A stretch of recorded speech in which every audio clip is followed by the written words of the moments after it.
Revista Rosacruz, Año 1, Tomo 2. La Fraternidad Rosacruz. La Fraternidad Rosacruz es un movimiento para la difusión de una enseñanza definida, lógica y continuada concerniente al origen, evolución y desarrollo futuro del mundo y del hombre, que demuestra a través de los aspectos espirituales y científicos. No busca el proselitismo, sino más bien el de hacer de las enseñanzas cristianas un factor viviente en la tierra, animando a los hombres a permanecer en sus iglesias, dándole explicaciones que el tiempo ha obscurecido, y a aquellos que han cortado toda relación con las iglesias, les ofrece un anclaje temporal hasta el momento en que despierten a una comprensión más profunda del poder del perfeccionamiento y de la inefable belleza de las enseñanzas filosófico-cristianas. El equilibrio. Un profesor de la Universidad de Berlín ha publicado un libro titulado La desugestión. En él dice que sufrimos todos de las sugestiones que recibimos en el pasado y cree que toda nuestra vida no resulta más que de una expresión sugestionada.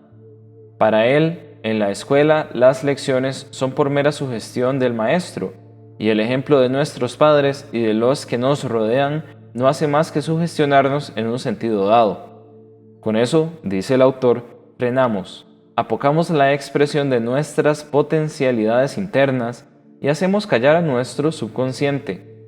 La divisa del profesor berlinés es, pues, desugestionarnos, y para ello da una serie de prácticas. No carecen de razón los argumentos de esa nueva escuela si recordamos el modo de ser de nuestras escuelas espiritualistas. Los teósofos, por ejemplo, han tomado sus enseñanzas de la India y pretenden imitar a los hindúes en la renunciación de la personalidad. Matar el deseo es la regla principal de los budistas, despreciar los bienes de la tierra y ambicionar las cosas divinas. La Biblia dice que será más fácil que un camello pase por el ojo de una aguja que un rico entre al reino de los cielos. El nazareno, todo humildad, compartía con los desheredados de la fortuna, y los que se dicen discípulos de él, como muchas órdenes religiosas, hacen voto de pobreza, aun cuando como sociedad casi todas ellas manejan millones, pretendiendo así cumplir el consejo del Maestro, que pedía a sus apóstoles que abandonaran todo lo que poseían y lo siguieran solo a él. Desde el punto de vista ideológico, aquello es hermoso y se imagina estar uno muy bien recluido en el campo, sin preocupaciones materiales, sin necesidad de estar sujeto al vil dinero. La mayoría de los filósofos están de acuerdo en que el dinero y las riquezas son la peor calamidad del mundo y que hay que educarse para estar por encima de los atractivos del dinero. Desde este punto de vista, tienen razón mis discípulos en repudiar mis consejos, al ofrecerles mi ayuda en la conquista de los bienes materiales y darles instrucciones sobre el medio de educar la personalidad y ponerlos por este medio en ventaja en la lucha por la vida. Ahora voy a exponer mi punto de vista, dejando al discípulo en libertad de seguir la ruta que le convenga, ya que nuestra ley es: haz lo que quieras, pero no olvides de todo cuanto hagas, tendrás que dar cuenta. Y la ley de consecuencia te exigirá responsabilidad. Haz lo que tú quieras, quiere decir, haz lo que quiere tu verdadero yo, tu ego interno o divino. Y ese ego quiere decir equilibrio, armonía ante todo. Si para lograr ese equilibrio te estorba el dinero, arrójalo lejos de ti. Si para conseguir armonía te molesta el confort, abandónalo. De manera que esto es cuestión de cada cual. Es un asunto que hay que solucionarlo consigo mismo y no seguir ninguna sugestión, venga ella de donde viniere. Los Rosacruz en todos los tiempos fueron hombres ricos y vivían con comodidad. Recordemos al respecto a Cagliostro o anterior a él, a Raimundo Lulio, al músico Wagner, al poeta Goethe o al incomparable Nostradamus. Todos ellos poseían fortuna, pero y esto es lo esencial, ninguno de ellos fue esclavo del dinero.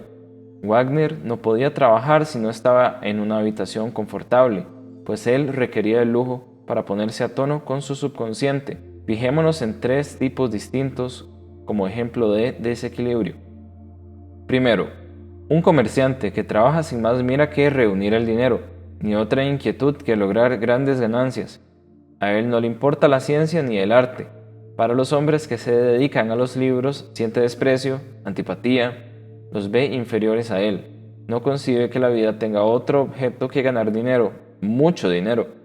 Mientras más gana, más quiere, y se apodera de él una intranquilidad espantosa, y cada vez que piensa que puede perder algo del capital adquirido, suda de miedo. Es un desequilibrado, es un infeliz que muere con el martillo en la mano. El segundo tipo es el hombre de biblioteca o de laboratorio, que cree poder solucionar todo con la ciencia. Para él, el hombre de negocios es un ignorante despreciable, que ha equivocado el camino de la vida. El dinero le es molesto y cada vez que le hablan de negocios se siente ofendido. Él acapara tesoros intelectuales. Mientras más estudia, más se convence de su impotencia para resolver los problemas propuestos. Se llena de ideas ajenas.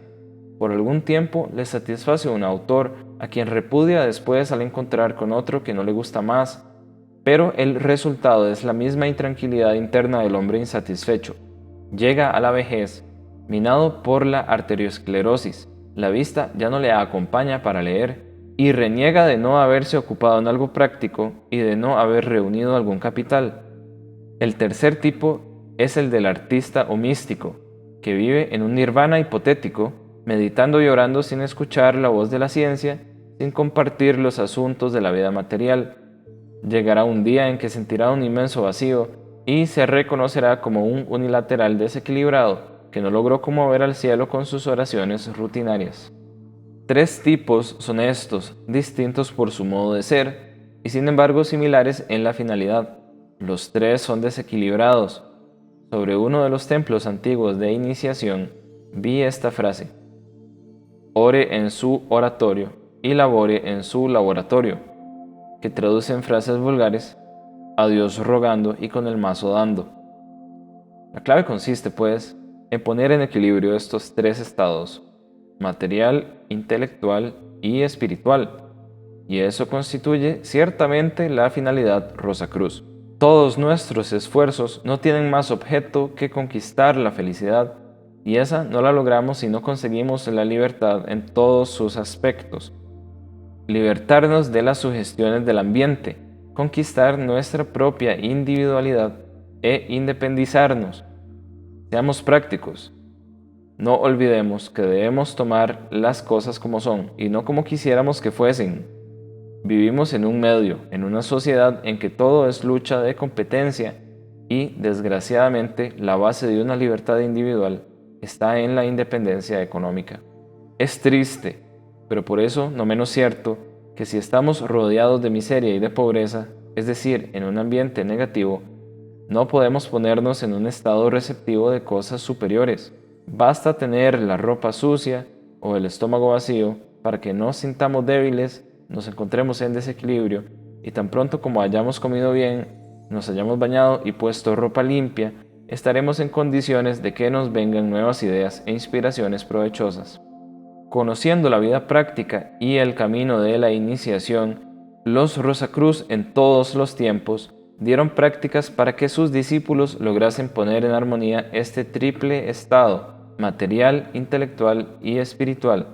Es necesario aquello por lo menos durante el periodo preparatorio del neófito Rosacruz, ya que después se pondrá más allá de todo esto, dando al mismo tiempo instrucciones místicas y materiales de acuerdo con la ley de consecuencia. No hará mal uso del dinero el Rosacruz, pues al contrario, un Rosacruz lo empleará siempre en hacer el bien. Aceptad pues mi consejo.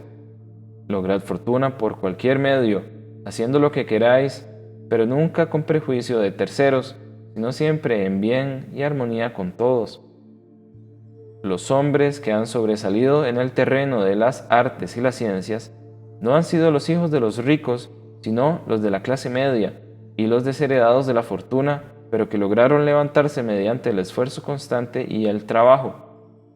Y es que los que nacieron en medio de comodidades no saben apreciar el justo valor de las oportunidades, que el destino les ha deparado, y por una tendencia muy humana de buscar la holgazanería y los placeres sensuales, abandonan y desprecian el estudio de las ciencias y de las artes, considerando estos de poca o ninguna importancia, ya que ellos se sienten con rasgos de nobleza. Y este es un error fundamental que hay que corregir. Al joven hay que enseñarle que el hombre vale por lo que sabe y por lo que hace, y no por el valer o casta de familia, ya que él, según sus actividades, puede ennoblecer más la casta a la que pertenece o degradarla. Miles de ejemplos hay de que jóvenes engreídos en los privilegios de familia no han elevado su espíritu y su conciencia, y por lo tanto han venido a ser el desdoro de las mismas. En cambio, muchos ejemplos hay también, y estos son los más valiosos, de que la necesidad fue en los jóvenes el imperativo categórico que los obligó a estudiar, a saber, pudiendo por este medio elevarse a las más encumbradas posiciones sociales, elevando de esta manera a su familia, siendo útiles a sí mismos y a la sociedad o colectividad a la que pertenecen. Las prácticas Rosacruz activan, aumentan y ponen en estado de equilibrio permanente la parte económica, intelectual y espiritual. Resuelven de por sí la cuestión social que no han logrado resolver otras corrientes de pensamiento. La botánica y la ciencia oculta. La ciencia Rosacruz relaciona de una manera sorprendente y maravillosa todas las ciencias, encontrando en cada una de las modalidades científicas la expresión de la ciencia única y central llamada ciencia eterna o ciencia del espíritu. La ciencia Rosacruz busca ante todo llevar al estudiante de una manera gradual y progresiva al conocimiento de los magnos misterios que encierra nuestro yo, de ese centro de conciencia que radica en lo más profundo de nuestro ser. En el curso de sus investigaciones oculto-espiritualistas, el estudiante asiduo va encontrando en su camino una serie de conocimientos extraordinarios que lo van colocando cada día en un centro ideal de conciencia desde donde él puede ver el inmenso panorama de las múltiples variedades de las formas, donde le alienta la vida una que a todo anima con su omnipotente energía. El hombre vive en medio de maravillas que él no acierta a comprender debido a la falta de observación y concienzudo análisis. Pero a medida que él se va interesando en conocerse a sí mismo, va también comprendiendo la estrecha relación que existe entre todos los seres de la naturaleza, ya sean minerales, vegetales o animales. Muchas veces la humanidad va en busca de algo que en la mayor parte de las veces tiene entre sus manos, debido a muchas causas y entre ellas la principal, la falta absoluta de conocimiento de lo que es en sí la vida humana. Se encuentra que hay en el cuerpo físico del hombre algo anormal, desequilibrio orgánico que la ciencia académica llama enfermedad. Surge en nosotros inmediatamente el deseo de restablecer la armonía perdida. Muchos son los sistemas de curación que vemos anunciados por todas partes, pero el hecho es que todos ellos están desorientados y sus resultados dejan mucho que desear. ¿Qué debemos hacer entonces para curarnos de nuestras enfermedades? Volvamos los ojos a la madre naturaleza. Estudiémosla con amor, pongamos en ella todo nuestro interés y ella nos irá gradualmente revelando sus misterios, aliviándonos de esta manera de nuestras enfermedades y aflicciones. Recordemos al divino Paracelso, al gran Rosacruz, a quien la ciencia académica considera como el padre de la química moderna. Este sublime iniciado puso su corazón a tono con la naturaleza, la estudió con amor y ahínco, y ella le reveló sus secretos. Conociendo y utilizando el sistema de las leyes de analogía, él vio y descubrió que en las plantas se encontraban todas las sustancias que componen los cuerpos, ya sean estos minerales o animales. La ley de las analogías es justamente la llave que el ocultista maneja. Las relaciones estrechas e íntimas que existen entre los tres grandes reinos de la naturaleza nos llevan a conclusiones positivas sobre los misterios de la vida. La ciencia ha llegado a establecer como fundamento sólido de sus investigaciones el hecho de que en todo cuerpo constituido, desde el más ínfimo de los seres y átomos hasta el más elevado de los seres organizados, se encuentran constituidos por materia, la parte más densa, energía, lo que anima la materia, y conciencia la entidad que dirige los diversos fenómenos vitales. El filósofo reconoce que en esta conclusión se halla ciertamente el fundamento de una básica verdad, y dice que si en todo cuerpo constituido hay materia, energía y conciencia, es natural que cada uno de los tres reinos de la naturaleza se halle caracterizado por la preponderancia de uno de estos tres estados de la naturaleza una. Así, en los minerales predomina el elemento material denso, en los vegetales la energía y en los animales la conciencia más o menos desarrollada según su estado hasta llegar al hombre, animal de conciencia focal, pero es tan íntima la relación desde el punto de vista físico que no es posible que un reino pueda estar o existir completamente independiente de los otros. De tal manera que en los hechos de la vida diaria vemos que la planta se alimenta del mineral y los animales, incluso el hombre, se alimentan con plantas. Por este sistema se podría probar que, evidentemente, no hay más que una sola sustancia en diferentes estados. Las plantas poseen, pues, la energía natural y es por esto que el hombre necesita alimentarse de ellas y de ellas debe extraer su energía que necesita para su alimento y también para la curación de sus enfermedades y desequilibrios.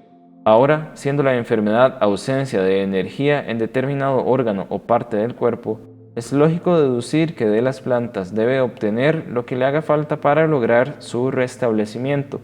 La dificultad está naturalmente en saber qué planta especial se necesita en cada caso particular, pero esto nos lo resuelve la astrología científica, porque tenemos que reconocer con el conde Wolny que la astrología es la base sólida de todas las ciencias, filosofías y religiones. La astrología no es, como muchos creen, el medio de que se valen ciertos charlatanes inconscientes de las leyes eternas para explotar a las multitudes ignorantes.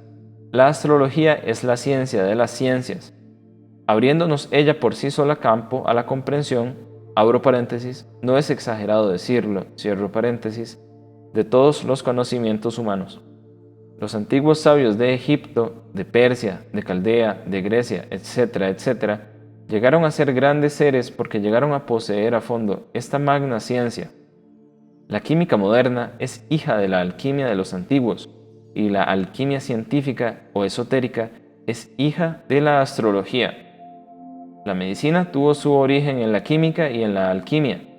Los más grandes médicos que en el mundo han existido conocieron la estrecha relación que existe entre todos los elementos de la naturaleza, logrando por este medio encontrar la razón del equilibrio y desequilibrio de estas fuerzas actuantes que en el hombre llamamos al desequilibrio enfermedad y al equilibrio salud. Todo esto por las relaciones analógicas de las vibraciones electromagnéticas de los 7 grandes cuerpos o planetas que componen nuestro sistema solar. Estas 7 vibraciones cósmicas son las que dan las características diferenciales en los reinos de la naturaleza, y en el hombre esas 7 fuerzas actúan directamente sobre él, creando lo que en ciencia oculta se llama los 7 cuerpos que integran la constitución tanto física como espiritual del hombre. Este ser de manifestaciones tan variadas y múltiples, que es el mayor misterio de la creación, las plantas, intermediarias entre la más lenta vibración de seres llamados minerales y la vibración más rápida y sutil de ese otro grupo de entidades llamados animales, forman ciertamente un equilibrio sustancial en el trino aspecto de la vida manifestada. Y así como en el hombre hay predominio de la conciencia, en las plantas hay predominio de energía y en los minerales hay predominio de materia. La materia es la condensación de la energía y la conciencia podemos considerarla como energía actuante. Esto nos prueba de una manera clara y precisa que el reino superior debe nutrirse del inmediatamente inferior en la escala de la vida. Esto naturalmente por ley de vibración y analogía. El ocultista considera pues un error el dar al cuerpo humano elementos de origen directamente mineral que por su grado de vibración lenta los hace aptos para ser utilizados como beneficio. Y no hay laboratorios que en forma alguna puedan suplantar a la naturaleza. Y si bien es verdad que en el cuerpo humano se hallan todos los elementos minerales, ellos están en un grado de vibración tan sutil que no es posible que a ese estado puedan pasar directamente de su condición sólida al de energía actuante, si previamente no han sufrido modificaciones en el laboratorio de las plantas. Si bien es verdad que la ciencia médica actual logra hoy algunos resultados con la aplicación directa de los minerales al organismo humano, esos resultados no son del todo satisfactorios, dándose infinidad de casos en que la aplicación de dichos medicamentos suelen causar más perjuicios que beneficios. Un ejemplo de diaria frecuencia lo tenemos en la aplicación del mercurio para la curación de enfermedades de orden sifilítico, en que el beneficio obtenido en la mayor parte de los casos es muy relativo si lo hemos de juzgar por el perjuicio que el cuerpo humano recibe al producirse una lenta intoxicación y sobre todo el resblandecimiento del sistema óseo. En cambio, si aplicamos el mercurio natural que las plantas nos suministran, se obtendrán siempre grandes beneficios, en ningún caso los perjuicios que el mercurio mineral o químico proporciona. En nuestra flora colombiana tenemos como planta característica de las influencias del mercurio al Wallanday, planta que las gentes sencillas aplican con excelente éxito. En cambio, las clases más o menos acomodadas de la sociedad, por un orgullo característico, buscan siempre los anuncios pomposos de específicos que la mayor parte de las veces están hechos con fórmulas misteriosas, alejadas de lo natural y que como resultado producen un agravamiento de la enfermedad después de una ligera mejoría.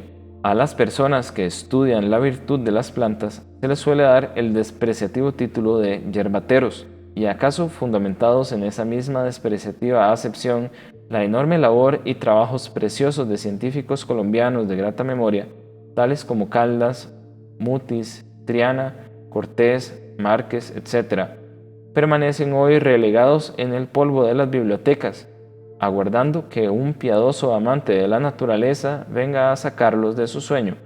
La escuela de medicina hoy solamente obliga a sus discípulos a efectuar un superficial estudio de la botánica durante los 10 meses de un año escolar. La escuela de la medicina no tiene en su cuenta que la botánica debiera ser la base de los estudios médicos, ya que a ella, entre paréntesis, a la botánica, están íntimamente ligados la salud, la vida y la prosperidad de los hombres. El único fundamento sólido del verdadero progreso, de la verdadera estabilidad de una nación, de la prosperidad y florecimiento de las industrias y de las artes, reside en el aprovechamiento de las plantas. A la botánica están íntimamente ligadas la agricultura, la zootecnia o ganadería, y aún el mismo comercio de que tanto se envanece nuestra moderna civilización. Todas estas ramas de la actividad humana tienen sus raíces fundamentales en la botánica, es decir, en las plantas, ya que ellas son las que suministran el alimento para subvenir a las diarias necesidades del vivir, las que dan las fibras con que se hacen los tejidos, las que suministran la materia prima para hacer el papel, elemento precioso a través del cual nos transmiten sus descubrimientos, sus creaciones, los genios de las ciencias y de las artes. Los gobiernos que se interesan de verdad por la prosperidad de sus conciudadanos deben trabajar ante todo por dar orientaciones precisas para que los asociados de esa comunidad, que se llama patria, busquen su independencia económica y su estabilidad en las entrañas fecundas del campo, en el estudio de la botánica, en el aprovechamiento de las riquezas que las plantas nos brindan pródigas. En el curso de nuestros estudios de botánica, nos encontramos con fórmulas naturales, basadas en la virtud de ciertas plantas, y que sin embargo los pseudocientíficos apellidan empíricas, pero que no por eso dejan de dar resultados sorprendentes en la curación de las más rebeldes enfermedades que durante mucho tiempo resistieron a todos los tratamientos de la ciencia médica oficial. En la obra Plantas Sagradas del Dr. Krumheller encontramos la siguiente fórmula para la curación del paludismo. Se toma un puñado de café crudo que habrá de hervirse hasta obtener una buena infusión. De este modo, luego se deja enfriar durante varias horas, debiendo colarla cuidadosamente. Ya colado y en frío, se añade a un vaso de esta infusión el zumo de 3 o 4 limones con una cucharada de alquitrán de gogud, cuya mezcla, de no muy buen sabor, se toma en ayunas durante una semana. Con esto se asegura la curación del paludismo. Esta fórmula la recibió el autor citado en el estado de Veracruz, México, de uno de los naturales de aquella región que la emplean desde tiempos inmemoriales. Entre paréntesis, continuará. Correlaciones científicas. De cómo los descubrimientos de la ciencia confirman los acertos que los ocultistas han hecho desde hace muchos centenares de años. En el reino de las ciencias experimentales, muchas doctrinas que gobernaron la mente de los sabios de varias épocas cayeron de su trono abatidas en el polvo del olvido. Teorías que se suponían incontrovertibles han sido descartadas al descubrirse nuevos hechos. Axiomas científicos aceptados como verdades intocables por muchas generaciones han sido finalmente abandonadas, en tanto que las aseveraciones intuitivas de ocultistas de todos los tiempos han ido lentamente abriéndose paso en la conciencia de la humanidad, al ser confirmadas por los nuevos avances científicos. Si hojeamos por un instante la historia de la ciencia, sus páginas están llenas a cada paso de acontecimientos como los que acabamos de enumerar arriba. Hoy, en este siglo XX, parece que el intelecto humano quiere despertar al fin al conocimiento más o menos realizado de las sublimes enseñanzas que la filosofía Rosacruz ha venido sembrando a través de los tiempos. Hasta hace poco tiempo, la física y la química sostenían que el átomo era una partícula sólida, semejante a una bola de billar, y en la mayoría de las universidades y cátedras del mundo, esta aserción encontró amplia acogida. La porosidad de la materia no estaba prevista en los tiempos tratados de la física. Se conocía que los átomos que formaban las moléculas estaban separados entre sí, pero se insistía en que cada uno de ellos era una masa sólida, compacta. Luego se descubrió que el átomo era poroso y que estaba formado de cargas eléctricas, llamadas electrones y protones, nadando siempre en una sustancia desconocida, llamada éter. Hubo una conmoción en todo el mundo científico. Los descubrimientos de Rutherford en 1911, al afirmar que gran parte del volumen de un átomo estaba vacío y que el átomo en sí no era más que un sistema solar en miniatura, aumentó enormemente la conmoción y dio el último golpe a la vieja concepción atómica. Hoy la ciencia ha llegado a la conclusión de que todas las diferentes clases de materia existentes no están compuestas de otra cosa que de protones y electrones. Rutherford y otros sabios, al afirmar la existencia de este sistema solar atómico en miniatura, no hacen más que comprobar las viejas afirmaciones ocultistas del gran Rosacruz Max Heindel, quien en su libro Concepto Rosacruz del Cosmos afirma que los átomos son partículas que giran sobre su eje, estando colocados en diferentes ángulos unos respecto de otros, pero siempre flotando en un mar de éter. Día por día, las ciencias físicas están probando la verdad de las leyes espirituales.